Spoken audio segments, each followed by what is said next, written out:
Hi, I'm Jacques Pépin and I'm cooking at home. People love kale now, or collard green or things like that, and sometimes I do a kind of a crunchy kale like this to have at an aperitif.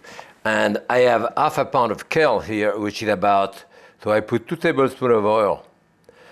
Okay, again, and a quarter of a teaspoon of salt. Very little salt, for some reason, doesn't take much salt.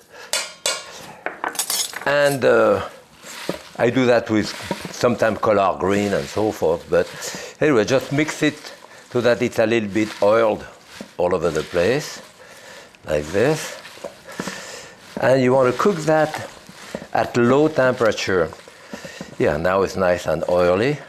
So I put it on that tray, line up like this, put it in the, okay.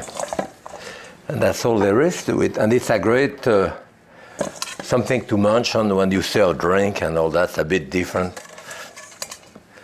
Okay, and that's it. And that, 250-degree oven, 30-35 minutes. The kale chips are ready now. As you can see, really nice, crunchy. And green.